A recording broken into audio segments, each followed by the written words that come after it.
नमस्कार दोस्तों, आप सभी का स्वागत है हमारे चैनल ड्रीम नौकरी अध्ययन में। जैसे कि आपको यहाँ पर दिख भी रहा होगा कि हम क्या विशेष शिक्षा में जो अभी स्पेशल टैट आया है उसके लिए कुछ नोट्स आपको प्रोवाइड करने वाले हैं। तो अभी तक मुझे मैंने देखा नहीं है कोई भी चैनल जो हिमाचल में जितनी भी जो नोटिफिकेशन जो टैट जो स्पेशल टैट जो दोनों वाले आए हैं या कमीशन की कोई अभी यहाँ पे तैयारी करवा रहा है। लेकिन अगर आप हमसे जुड़ते हो तो मैं समय समय पर आपको बताता भी रहूँगा कि एग्ज़ाम नोटिफिकेशन वगैरह कब निकल रही है, और जो हमारा टैट है उसके जो भी सिलेबस है उसके अकॉर्डिंग आपको कुछ टॉपिक आपको देने वाला हूँ और कुछ मैं PDF में प्रोवाइड करने की आपको कोशिश करूँगा। तो मैं चाहता हूँ कि आप इस चैनल को ज्वाइन करें, जो हमारा चैनल है सब्सक्राइब करें, जिससे आपको ये सारे जो टॉपिक हैं वो आपको मिल सकें और आप इसमें जो हमारा स्पेशल टैट है वो फर्स्ट चांस में इसको क्लियर कर सकें। तो अगर आपको नोट्स वगैरह की कुछ ज़रूरत है या कोई भी इसके रिगार्डिंग कोई भी बात करनी है तो मेरा नंबर यहाँ पे नीचे लिखा गया है, तो आप इस पर मुझसे कॉन्टैक्ट कर सकते हैं। जो ये नंबर मेरा नीचे दिख रहा है आपको, तो इस पर आपने मुझसे कॉन्टैक्ट कर लेना है, ठीक है। तो इसके अलावा चलते हैं हमारा जो मैं आज पढ़ाने वाला हूँ, मैंने पहले एक वीडियो डाल दी है, तो ये दूसरी वीडियो है मेरी। इसमें मानसिक मंदता के बारे में आज पढ़ाने वाला हूँ। पहली वीडियो मैंने कुछ परिचय आपको दिया था कि जो हमारा स्पेशल एजुकेशन है वो उसमें कुछ इंपॉर्टेंट फैक्ट हैं वो मैंने आप सभी को बताए थे। तो चलते हैं हम मानसिक मंदता जो इंटेलेक्चुअल जो डिसेबिलिटी है जिसको हम IDD है उसमें मेंशन किया गया है इसको अलग से कि इसके बारे में आपने पढ़ना ही पढ़ना है। तो इसको देख लेते हैं कि इसमें हमारा क्या पढ़ते हैं कि अगर इसके जो हम कारण से आज स्टार्ट करने वाले थे, क्योंकि इंट्रोडक्शन में आपको पहले ही दे चुका हूँ, तो हम आज इसके जो कॉजेज़ वगैरह हैं उसको हम पढ़ने वाले हैं। तो इसमें जो हमारा क्या है कि अगर हम कॉजेज़ की बात करते हैं तो हमारा क्या है, सबसे पहले क्या होता है कि जैविक कारक और हमारे जो वातावरणीय संकट वाले कारक होते हैं, इसमें हमने इसको डिवाइड किया गया है, ठीक है। तो ये फिर उसके बाद हम जैसे हम आगे चलते हैं तो हम देखते हैं, अगर आपसे पूछ रहा है कि इन दो कारकों में इसको डिवाइड किया गया है तो क्या जैविक कारक और वातावरणीय कारक, अगर ऑप्शन में हो तो ये हमारे सही होते हैं कि इनमें भी हमने इसको डिवाइड किया है। और बाकी अलग अलग तरह पे हमने अलग अलग जगह पे अलग अलग तरीके से इसको डिवाइड किया है। जैसे हम इसको पढ़ते रहेंगे आगे हम उसको देखते रहेंगे।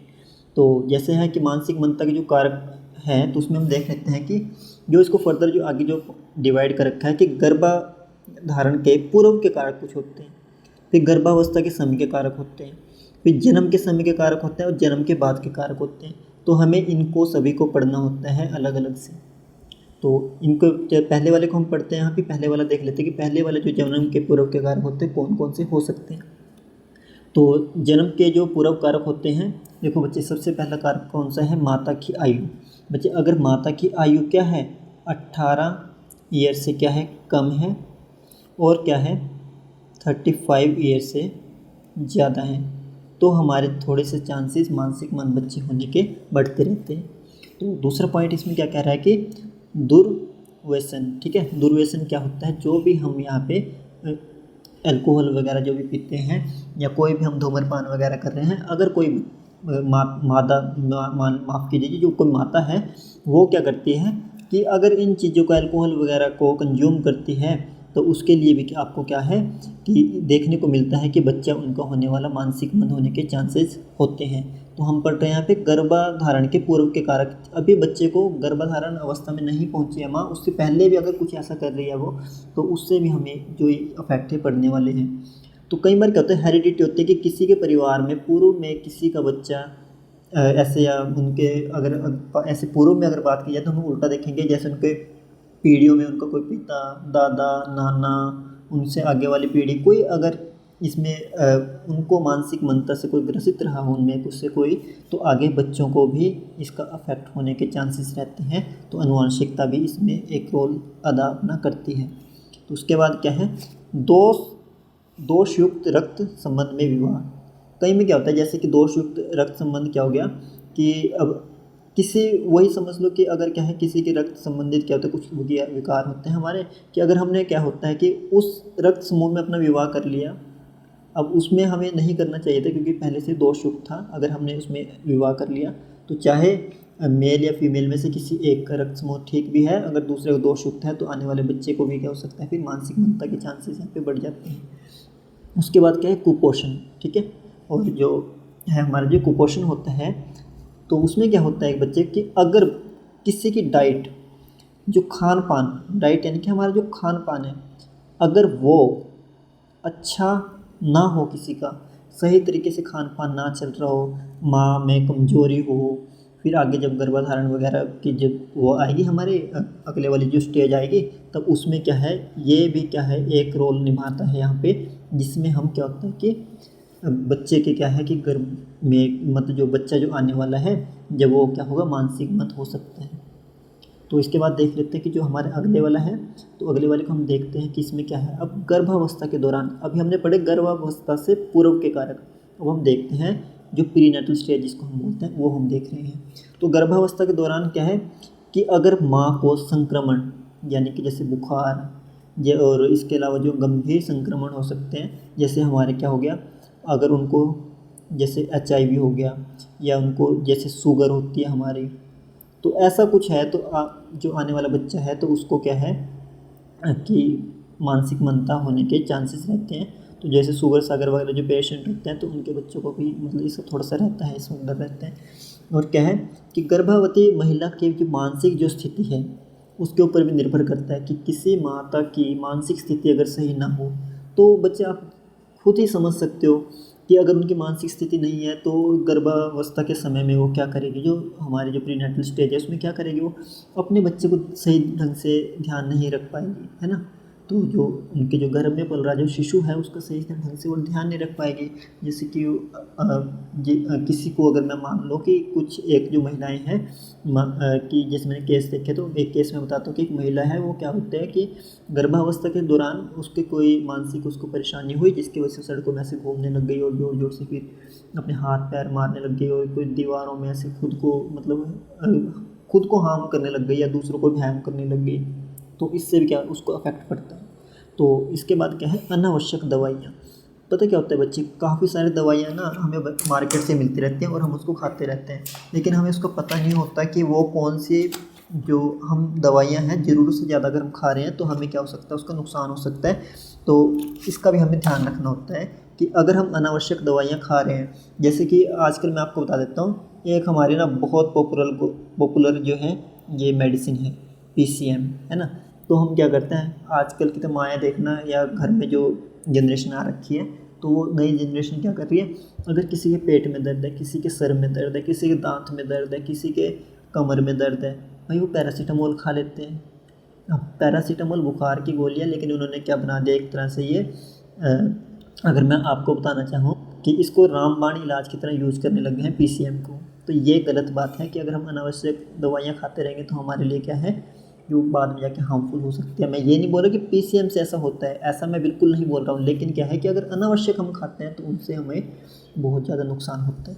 तो इसके बाद क्या होता है बच्चे, कि जो हमारे क्या होते हैं, जो विविकरण होते हैं ना, ठीक है, विविकरण, ठीक है, इसको बोलते हैं, जो हमारी जो रेज वगैरह निकलती है वहाँ से, जब हम कोई अपना अल्ट्रासाउंड वगैरह या फिर हम और जो टेस्ट वगैरह करवाते हैं वहाँ पर जाकर ना हॉस्पिटल वगैरह, जैसे हम एक्सरे भी करवाते हैं, जैसे एक्सरे में हम क्या करते हैं कि जो हम मतलब जब शिशु को देखते हैं ना कि वहाँ पे कि सही तरह से मैच्योर है, सही तरह से उसका जो खान पान मतलब जो उनको मिलता है, जो गर्भावस्था के समय पे वो सही से चल रहा है, बच्चे की कंडीशन अंदर ठीक है, सब चीज़ें देखने के लिए हमें करवाना तो चाहिए। देखो हमें पता चलेगा कि हमारा बच्चा मतलब सही से है वहाँ पे, लेकिन अगर हम ज़रूरत से ज़्यादा कि हर महीने जा के हर 15-15 दिन बाद जा के चेकअप करा रहे, कहीं ना कहीं वो भी क्या हार्मफुल हो सकता है, क्योंकि जो उसकी जो रेज वगैरह हैं वो अफेक्ट कर देते हैं बच्चे को, जिससे क्या हो जाता है, जो बच्चे की मानसिक मंदता होने की क्या है, उस मानसिक मंदता जो बच्चे में होने की है ज़्यादा संभावना बढ़ जाती है। तो चलते हैं अगली तरफ की, इसके बाद हमें क्या कहना चाहते हैं कि इसके अलावा और क्या हो सकते हैं। माता पिता की क्या होती है, रक्त भिन्नता। माता पिता रक्त भिन्नता, इसमें मैं आपको बता देता हूँ। जैसा कि क्या होता है कि जैसे माता पिता में क्या होती है रक्त भिन्नता बोलोगे, जैसे ना एक RH फैक्टर होता है, RH फैक्टर। अब RH फैक्टर क्या है, ये साइंस का टॉपिक है, इसमें मैं इसको ज़्यादा डिस्क्राइब नहीं कर रहा हूँ। इसमें क्या होता है कि अगर क्या होता है प्लस और एक नेगेटिव में होता है, कि देखो अगर माँ है पॉजिटिव और जो अंदर पल रहा है बच्चा वो क्या है नेगेटिव, तो इसका एक फैक्टर होता है, ठीक है। तो इसमें अगर ये पॉजिटिव है और बच्चे में नेगेटिव है, तो बोला जाता है कि ऐसा कि मानसिक मंद बच्चे होने के चांसेस यहाँ पे बन जाते हैं, इसलिए इसको बोला गया, ठीक है। अगर मान लो फादर में क्या हुए कि माइनस हुआ, मदर में प्लस हुआ, तब उनके बाद जो भी है बायोलॉजिकल रिएक्शन हुए, उसके बाद क्या बच्चे में क्या नेगेटिव जा रहे हैं और माँ में क्या पॉजिटिव जा रहे हैं। तो इनका काम, बच्चे RH फैक्टर का मैं काम बता देता हूँ। इसका क्या होता है कि रोगों से रक्षा करना, हमारा रोगों या बीमारियों से, ठीक है, रक्षा करना, तो ये काम होता है। लेकिन क्या होता है कि अगर इसमें कहीं विसंगति पाई जाती है, तो विसंगति आ जाती है कभी कभी ऐसे ना, तो अगर विसंगति पाई जाती है तो क्या होगा, वो अंदर जो पल रहे बच्चे के अच्छे से रक्षा नहीं कर पाएगा और बच्चों में क्या हो जाएगी, यही विकलांगता आ जाएगी, है ना। तो इसके बाद हम पढ़ते हैं कि जटिल गर्भ का होना। जटिल गर्भ का होना क्या समझते हो आप, जरा मुझे बच्चे। जटिल गर्भ का होना क्या होता है, जब क्या होता है कि ना एक साथ के ट्विंस जैसे होते हैं हमारे, अगर ट्विंस वगैरह जो हो जाते हैं ना, उस वाले केस में भी क्या होता है हमें कि जो इसको विकलांगता को हमें देखने मिलता है। बच्चे मेरा पेन चल रहा है यहाँ पे ऐसा है, ठीक है। तो जो ट्विंस होते हैं ना, जो ट्विंस वाले केस में हमें देखने को मिलता है, कई बच्चों को तीन आगे माँ क्या है तीन बच्चों को कभी कभी जन्म दे देती है। तो उस वाले केस में क्या होता है कि एक को पोषण अच्छे से मिला, एक को नहीं मिल पाया। जिसको अच्छे से पोषण नहीं मिल पाया वो क्या हो गया यहाँ पे, हाँ, मानसिक मंदता का शिकार हो गया। अब बच्चे मैं मानसिक मंदता वर्ड का बार बार यूज कर रहा हूँ क्योंकि हमने थोड़ा पहले पढ़ा है ना, तो हम मदर टंग पे थोड़ा सा आ जाता है मानसिक मंदता, है ना। लेकिन जैसे कि आज कल जो उसको चेंज कर दिया गया है, तो आपने इसको माइंड नहीं करना है, लेकिन मैं आपको अभी सिखाने के लिए कर रहा हूँ। तो वैसे मुझे भी पता है कि इसका नया नाम जो बदल दिया गया है, IDD कर दिया गया है। लेकिन क्या होता है कि जैसे बोलते हैं ना, ऐसे वीडियो बनाते बनाते तो एकदम से मानसिक मंदता ही हमारे मुंह पर आ जाता है, क्योंकि हमने बहुत बार मानसिक मंदता से ही इसको पढ़ा है, 10-10, 15-15 बार, 50-50 बार कम से कम अलग अलग क्लासेज में पढ़ा है, 2 साल, है ना। फिर हमें थोड़ा सा वो आ जाता है हमारे मदर टंग पे। तो इसके बाद क्या है हमारा, हैपोक्सिया। अब हैपोक्सिया, तो हैपोक्सिया क्या होता है बच्चे, हैपोक्सिया का मतलब क्या होता है, जब कोई माँ जब गर्भवती है, जब वो प्रेग्नेंट है, उस टाइम पे क्या होता है कि कभी कभी क्या होता है कि माँ के जो बॉडी में क्या ऑक्सीजन का लेवल क्या होता है, कभी कभी बढ़ जाता है। अब ये मत सोचें कि कम हो जाता है, कभी कभी उसमें क्या हो जाता है कि वो जो ऑक्सीजन का लेवल है वो क्या ज़्यादा हो जाता है, जिसकी वजह से भी हमारा क्या होता है, जो शिशु मानसिक मंद होने की मतलब हो जाता है, वहाँ पे ये कंडीशन एक हो जाती है कि मानसिक मंद, ये एक कंडीशन हमें देखी गई है। दूसरा ये तो आपको पता ही है कि पोषाहार में कमी क्या होता है, अगर उसको प्योर अच्छे तरह से, जब गर्भावस्था में है माँ अच्छी तरह से खाना वगैरह नहीं खाएगी, कोई ऐसी चीज़ें अच्छी चीज़ें नहीं खाएगी ताकत वाली, तो बच्चे को क्या है फिर अच्छी तरह से न्यूट्रिएंट्स वगैरह नहीं मिल पाएंगे और बच्चे मानसिक मंद होने के उसके चांसेस हो सकते हैं, क्योंकि कमजोरी उसको आ जाएगी। एक देखो इंपॉर्टेंट पॉइंट ये वाला है कि माता को दौरे पड़ना। देखो बच्चे कभी कभी क्या होता है कि जो सीजर वगैरह जो हमें आ जाते हैं ना, तो सीजर वगैरह अगर क्या है प्रेग्नेंट है, तो सीजर में आपको पता है कि जो हमारा क्या है, जो चेतन मन कुछ टाइम के लिए एक तरह समझ लो कि सो जाता है, हमें पता नहीं रहता कि हम आधे बेहोश हो जाते हैं, समझ जैसे, है ना, कि हम आधे क्या होते हैं, बेहोश हो जाते हैं उस टाइम पे। तो हमारी जो बॉडी उस टाइम पे ऑक्सीजन की कमी से जो मूवमेंट कर रही होती है, तो हमें पता नहीं लग पाता उस टाइम पे। तो फिर हम अपना ध्यान कैसे रखेंगे, तो अगर सीजर वगैरह में कहीं उनके पेट के बल से वो कहीं गिर जाएँ या फिर इधर उधर कहीं पे टकरा जाए, तो बच्चे को क्या हो जाएगा वहाँ पे, तो कोई अंदर नुकसान पहुँच सकता है, या कि मतलब कि ऐसी स्थिति बन जाए कि, है ना, जिसमें गर्भावस्था में जो पल रहा बच्चे को है क्या, उसकी जो नॉर्मल कंडीशन है उससे क्या थोड़ा तो उसको दिक्कत आ जाए वहाँ पे। तो वहाँ पे भी क्या हो सकता है यहाँ पर कि हमारा जो गर्भ में पल रहा है बच्चे, मानसिक मंद होने के चांसेस उसको हो जाते हैं यहाँ पे। देखो एक जो 11वां पॉइंट है कि गर्भपात के बार बार प्रयास। तो अगर हम गर्भपात के बार बार प्रयास करते हैं तो क्या होता है, कभी कभी इससे देखा गया है कि अगर कोई महिला गर्भपात के बार बार प्रयास कर रही है, तो उसकी वजह से उसका बाद में अगर कोई मतलब बच्चा है, तो उसको क्या है कि मानसिक मंद होने के एक लक्षण ये दिखता है, ये एक कारण इसको माना जाता है कि इसकी वजह से भी मानसिक मंदता हो जाती है। तो आगे चलते हैं, आगे हमें क्या बोल रहा है, देखो जन्म के समय कारक। अब हम जन्म के समय वाले कारक पे पढ़ते हैं बच्चों। देखो जन्म के समय प्रीनेट, जो यहाँ पे मैंने गलती से प्रीनेटल लिख दिया, यहाँ पे आएगा नेटल स्टेज, है ना, ये नेटल स्टेज वाले फैक्टर हैं जन्म के समय वाले। तो इसको थोड़ा सा देख लेना, इतनी बड़ी स्लाइड बनाई है तो थोड़ी बहुत छोटी मोटी मिस्टेक को आपने इग्नोर कर देना है, क्योंकि आप लोगों ने पहले ही पढ़ रखा है, तो आपने इतना कि मैं समझ रहा हूँ कि अगर छोटी मोटी मिस्टेक हुई तो आप उसको समझ लोगे कि हाँ कि यहाँ पे सर से मिस्टेक हो गई है। तो अब आपको ही पता है कि कितने कम टाइम में ये PDF वगैरह तैयार करनी पड़ रही है, तो थोड़ा सा मुझे कम टाइम मिल पाता है कि और अच्छे से इसको प्रिपेयर करो, पर मैंने कोशिश पूरी की है कि आपको एक अच्छा कंटेंट प्रोवाइड कर सकूँ। तो इसके बाद क्या है हमारा कि जो जन्म के समय में क्या है उपापचयी समस्या, ठीक है, और ये एक हमारे के कारण होते हैं। तो इसमें क्या है, दूसरा क्या है, लंबा प्रसव। इसमें मेन पॉइंट ये होना है ना कि अगर क्या है जब गर्भावस्था के समय जो हम सेकंड वाले उस स्टेज पे पहुँचे, जब शिशु का क्या है जन्म होने वाला है, उस टाइम पे जन्म के समय में क्या होता है, जो उनका जो प्रसव पीरियड है, जो जन्म होने की जो वो उस टाइम का जो टाइम पीरियड है, वो टाइम थोड़ा लंबा खींच गया वहाँ पर, है ना। किसी वजह से वो मतलब डिलीवरी वगैरह नहीं हो पाई, तो जिसकी वजह से क्या लंबा प्रसव चलने की वजह से क्या हो सकता है, मानसिक मंदता का खतरा बन जाता है और बच्चा मानसिक मंद होने के उसके चांसेस हो जाते हैं। कई बार क्या होता है कि समय से पहले जन्म हो जाता है ना, प्री मैच्योर जिसको बर्थ बोला जाता है। तो उस कंडीशन में भी क्या होता है हमारा कि जो बच्चा क्या होता है मानसिक मंद हो जाता है कभी, क्योंकि उसका पूरी तरह से भी डेवलपमेंट वगैरह नहीं हो पाता। कभी कभी क्या है कि अगर उसके जो हमारे के मानसिक रूप से वो पूरी तरह अगर परिपक्व नहीं हुआ होगा, उससे पहले ही उसको क्या कर दिया गया वहाँ पर कि उसको पहले से ही मतलब उसको जैसे जन्म हो गया, तो क्या होता है क्योंकि मानसिक विकास उसका नहीं हो पाया उस टाइम पे पूरी तरह से, तो बच्चा क्या हो सकता है आईडीडी का शिकार हो सकता है।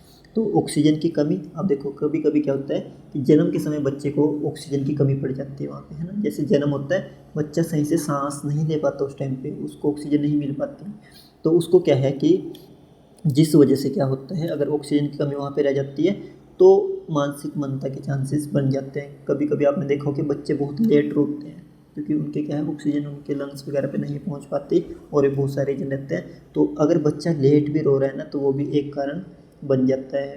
तो इसमें शायद मैंने लिखा नहीं है ना, तो अगर बच्चा क्या है देर तक अगर रोता है तो वो भी एक कारण बन जाता है मानसिक मंदता का। तो उसमें ये भी आपने ध्यान रखना है। क्यों? क्योंकि उसको ऑक्सीजन वगैरह नहीं उस टाइम पे, क्योंकि जैसे वो रोता है ना जन्म के समय पे उसको क्या मिलता है एकदम उसके जो लंग्स वगैरह को है एकदम ऑक्सीजन मिलती है अच्छी तरह से, तो वो पूरी बॉडी उसकी बहुत अच्छी हो जाती है उस टाइम पे। लेकिन अगर ऐसा नहीं हो पाता, बच्चे लेट रोता है तो काफ़ी सारी फिर प्रॉब्लम आके आ जाती है। तो इसके बाद हम देख लेते हैं कि जन्म के समय दौरे। बच्चे जन्म के समय भी अगर महिला को या माँ जो है उसको दौरे पड़ जाते हैं तो उस टाइम पे भी क्या हो सकता है कि बच्चा मानसिक मंद होने के चांसेस हो जाते हैं, क्योंकि बच्चे का चोट लग गया कुछ हो गया तो कहीं ना कहीं दिक्कत रहती है। नाभि नाल का गले में लिपटना, अगर बच्चे नाभि नाल हमारी क्या हो जाती है जो बच्चा है उसके गले में लिपट जाएगी, तो कई बार जन्म के समय ऐसा हो जाता है। तो क्या होता है बच्चे को सांस नहीं अच्छे से आ पाएगा या कोई और कंडीशन की फिर बहुत सारी दिक्कतें हो जाती है। तो मेन तो क्या है कि बच्चे को सांस लेने में दिक्कत हो जाएगी, है ना। तो उसकी वजह से भी बच्चा मानसिक मंद हो सकता है। देखो कभी कभी क्या होता है कि बच्चा थोड़ा उसकी जो नॉर्मल स्थिति में जैसे बाहर आना था तो उसे कुछ ऐंठन वगैरह आ गया। अगर आप समझते हो ऐंठन समझते हो ना कि थोड़ा उसका हाथ मुड़ गया, पैर मुड़ गया, जिसकी वजह से जब वो डिलीवरी हो रही थी उस टाइम पे वो नहीं हो पाई, उसके कुछ ऐसा हो गया तो जिसकी वजह से क्या हो सकता है मानसिक मंदता हो सकती है ना। तो प्रसव में लापरवाही, कभी कभी क्या होता है लोग घर में प्रसव कर लेते हैं, है ना, डिलीवरी वगैरह घर में करने लग जाते हैं। जो बोला जाता है कि नॉर्मल जो दाई वगैरह होती है उनसे प्रसव वगैरह कराना। और हॉस्पिटल में इसीलिए बोला जाता है कि हम टाइम टू टाइम डॉक्टर से मिलें, डॉक्टर की सलाह लें। अगर कोई लोग इसको लापरवाही करते हैं ना इस चीज़ में तो चांसेस बन जाते हैं वहाँ पे, क्योंकि टाइम टू टाइम चेकअप कराना हमें ज़रूरी है। हमें पता चलना चाहिए कि गर्भ में पल रहा बच्चा उस टाइम पे कि क्या क्या कंडीशन रही है। तो अगर लापरवाही की है, फिर जन्म के समय भी अगर लापरवाही की, अगर हम जन्म के समय की बात करें कि जन्म के समय क्या क्या लापरवाही हो सकती है, जो उसका सामान है वहाँ पे जन्म के समय ना जो सामान प्रयोग किया जा रहा है वो क्या है, एक तरह से अगर गंदा हो तभी ये भी तो हो सकते हैं, है ना। अगर दूसरा मैंने वही बता दिया कि अप्रशिक्षित, अगर मैं बोलूँगा अप्रशिक्षित जो डॉक्टर हमारे होते हैं अगर उन्होंने कुछ ऐसा किया तो अप्रशिक्षित लोगों के द्वारा कराएंगे तभी भी ऐसा हो सकता है। तो एक ये बता देता हूँ मैं, ऑक्सीटोसिन का गलत प्रयोग। ऑक्सीटोसिन का कभी कभी हम क्या गलत प्रयोग कर देते हैं जिसकी वजह से भी हमारे बच्चे में क्या हो सकती है कि मानसिक मंदता होने के चांसेस बढ़ जाते हैं। बच्चे जो ये ना ऑक्सीटोसिन जो ये होती है ना, इसका प्रयोग पता हम कहाँ पे करते हैं, जब क्या होता है एक तरह के हार्मोन रिलीज करवाती है, जो क्या होता है जब प्रसव जो हमारा होता है ना, प्रसव की अगर किसी को पीड़ा ना हो रही हो, अगर प्रसव पीड़ा करवाने के लिए इसको यूज़ किया जाता है पहला तो। दूसरा किसके लिए इसको यूज़ किया जाता है, अगर जो प्रसव है ना उसको कंटिन्यू रखने के लिए, अगर हम इसको बोल सकते हैं प्रसव को क्या कर सकते हैं अगर जारी रखना उस टाइम पे। और तीसरा क्या है कि प्रसव के बाद क्या होता है जो रक्त वगैरह होता है ना, रक्त स्त्राव होता है, जो हमारा रक्त स्त्राव जो हमारा होता है उसको नियंत्रण करने के लिए या नियंत्रित हम बोल सकते हैं, नियंत्रित करने के लिए इसका प्रयोग होता है। आई होप कि आप इतना समझे होंगे कि इसमें हमें क्या क्या चीज़ों का ध्यान रखना चाहिए। तो देखते हैं अगली स्लाइड में हमें क्या कह रही है कि जन्म के बाद के कारक हमने यहाँ पे देखने हैं। तो जन्म के बाद के कारक कौन कौन से हैं हमारे, जैसे बच्चे को ना, जैसे जन्म के बाद क्या हुआ कि तेज बुखार हो गया अचानक से, पोस्टनेटल स्टेज हम कर रहे हैं, तो इसमें हम क्या कर रहे हैं, कई बार क्या कुपोषण, ये आपको पता है कि कोई बच्चा क्या है कि ऐसी जगह पे है या उसको खान पान को ध्यान नहीं रख रखा, अच्छी जगह पे होने के बाद भी अगर उसको खान पान का ध्यान नहीं रखें कभी भी हो जाएगा संक्रमण, उसको इन्फेक्शन वगैरह वहाँ पे हो गया, ठीक है। एक तो बुखार है और कोई और उसको इन्फेक्शन वगैरह वहाँ पे हो जाता है, तो उसकी वजह से भी उसको मानसिक मंदा होने के चांसेस बन जाते हैं। एक होता है विष प्रभाव होता है बच्चे, विष प्रभाव अगर आपको नहीं पता हो तो मैं आपको बता देता हूँ। ये वाला पॉइंट ना बहुत ज़रूरी है। पता क्या होता है बच्चे, जो हमारे खिलौने नहीं होते, जो हमारे खिलौने होते हैं ना, वो ना अलग अलग रंग के होते हैं, है ना, कैसे अलग अलग रंग के होते हैं। तो उसमें क्या होता है कि जब ये जो अलग अलग रंग के खिलौने होते हैं ना, बच्चा उसको क्या करेगा, मुंह में डाल लेगा। फिर नई नई तरह की आजकल प्लेट्स वगैरह चल रखी हैं, उनको बच्चा मुंह में डालेगा, जिसकी वजह से क्या होगा, जो उसके अंदर जो टॉक्सिक वगैरह लगे होंगे ना, वो बच्चे के मुंह के अंदर चले जाएंगे, जिसकी वजह से क्या होगा, उसको कोई मतलब एक तरह से कोई बीमारी हो सकती है, उसके माइंड पे में उसको कुछ ऐसी परेशानी हो सकती है, जिसकी वजह से बच्चा क्या हो सकता है, मानसिक मंद हो सकता है। तो आई होप कि आप इतना समझे होंगे। चलते हैं नेक्स्ट वाली स्लाइड पे, उस पर हम देखते हैं कि उस पर क्या लिखा गया है। हाँ देखो, ये बहुत अच्छा पॉइंट है एक और, कि अंतःस्रावी ग्रंथि विकार। अंतःस्रावी क्या होता है, जो बच्चे हमारे हार्मोन्स वगैरह रिलीज होते हैं पूरे, इसमें इंडोक्राइन ग्लैंड जो हमारी होती है अलग अलग करती है ना, तो अगर उसमें कोई ना कोई विकार आ जाए तो उसकी वजह से भी हमारा क्या होता है कि मानसिक मंदा होने के चांसेस रहते हैं। बच्चे अंतःस्रावी ग्रंथि साइंस का टॉपिक है, अगर आपने साइंस पढ़ी होगी तो आपको अच्छे से आता होगा। जब मैं साइंस पढ़ाता हूँ वहाँ पर डिटेल में करवा देता हूँ, लेकिन अभी हम मानसिक मंदा कर रहे हैं, इससे आपका टाइम क्योंकि पहले ही कम है, तो मैं सोच रहा हूँ कि जितनी कम वीडियो बने ना उतना अच्छा है, तो इसीलिए मैं थोड़ा इसको शॉर्ट में चल रहा हूँ इन वाली चीज़ों के लिए जो साइंस उनसे रिलेटेड है। लेकिन मानसिक मन से वाली जो रिलेटेड जो चीज़ें हैं उनको मैं थोड़ा डीपली पढ़ा रहा हूँ। ऐसे थायराइड जो हमारा होता है ना, थायराइड जो गले वाला होता है ना, उसकी समस्या के कारण भी हमारा क्या हो सकता है, मानसिक मंदता की स्थिति बन सकती है। तो बच्चे अगर किसी को ना मिर्गी के जो हो रही है ना, एपिलेप्सी वगैरह जो हो रही है ना, जन्म के बाद भी पड़ रही है ना, तो कभी कभी ना जन्म की वजह से उसको कोई ऐसा एपिलेप्सी वगैरह का दौरा ऐसा पड़ा कि उसका सर कहीं ऐसी जगह पे लग गया, तो सर पे चोट लगने की वजह से भी मतलब ऐसा हो सकता है कि मानसिक मंद बच्चा हो जाए। एक बच्चे ना जन्म के जो, एक तो जन्म के समय भी अगर पी लिया हो ना, बच्चे को जन्म के समय पी लिया, उसको भी ध्यान रखना वहाँ पे ना, तो जन्म के समय पी लिया तभी भी बच्चे मानसिक मंद होने के चांसेस रहते हैं। और जन्म के ना कुछ दिन बाद, मतलब ऐसे शेषावस्था में भी बहुत ध्यान रखना पड़ता है बच्चे का। शेषावस्था में यहाँ पे क्या हो गया ना, बच्चे को पोलियो पीलिया हो गया ना, तो इसके वजह से क्या हो गया, बच्चे के मानसिक मंदता होने के बहुत ज़्यादा चांसेस रहते हैं। और मेनली तो ये 18 ईयर्स तक तो आपको मेनली ध्यान रखना ही चाहिए, ये पीलिया का इतना ज़्यादा हमारा बढ़ना नहीं चाहिए, जॉइंटिस जिसको हम बोलते हैं, है ना। बच्चे मैंने इंग्लिश में भी यहाँ पे ना सारा कुछ लिख रखा है आप लोगों के लिए, जो इंग्लिश मीडियम वाले हैं ना उनको भी जिससे पता चलता रहे। बीच बीच में बाईलैंग्वेज में करता रहता हूँ, कभी इंग्लिश कभी हिंदी, कभी इंग्लिश कभी हिंदी, ठीक है। तो देखते हैं आगे हमें क्या कहना चाह रहा है ये। अच्छा, हमने ना देखो यहाँ तक पढ़ लिया, मानसिक मंदता का वर्गीकरण ना हम अगले वाले चैप्टर में पढ़ेंगे, क्योंकि ना अभी ना स्लाइड बहुत लंबी हो चुकी है। तो ठीक है, फिर आप देखो मैंने सारे नोट्स आप लोगों के लिए बना रखे हैं यहाँ पे ना। तो ठीक है, फिर आज के लिए फिर इतना ही करते हैं, और फिर बहुत बहुत धन्यवाद। अगर आपको मेरी वीडियो ये अच्छी लगती है तो प्लीज़ से इसको लाइक ज़रूर करें। एक जो लाइक का जो बटन दे रखा है इसको प्लीज़ से लाइक कर दें, है ना। और जिस चैनल को ना, अगर आप टेस्ट निकालना चाहते हैं ना, देखो मैं इतनी मेहनत कर रहा हूँ आप लोगों के लिए, तो आपको ना सब्सक्राइब जरूर करना पड़ेगा। मेरे चैनल को सब्सक्राइब कर लो फिर अच्छे से, है ना, जल्दी से जल्दी पहले इसको सब्सक्राइब करना मत भूल लेना आप, ठीक है। और ना इस वीडियो को शेयर कर देना अपने जितने भी नोन हैं, क्योंकि क्या है कि बड़ी मुश्किल से तो वैकेंसी आ रही है, अभी टैट हो रहा है, फिर जितना जल्दी टैट क्लियर होगा ना, तो वो भी तो सोचते हैं कि थोड़े ज़्यादा लोगों का अगर टैट क्लियर हो तो सरकार भी सोचते हैं थोड़ा उनको इनकम का सोर्स बने, तभी निकालेगी कमीशन भी वो, है ना। तो इसका भी आपने ध्यान रखना है, तो इसको थोड़ा शेयर करो, जिससे हमारे एटलीस्ट इतने लोगों का टैट क्लियर हो जाए कि एग्ज़ाम हो सके हमारे कमीशन का। तो ठीक है, आज के लिए इतना ही, बहुत बहुत धन्यवाद। फिर मिलेंगे एक नई वीडियो में, और मानसिक मंदता के जो टॉपिक या जो हमारी जो ये सीरीज़ चल रही है स्पेशल एजुकेशन की, उसकी एक नई वीडियो के साथ। ठीक है, बहुत बहुत धन्यवाद। आपका दिन शुभ रहे।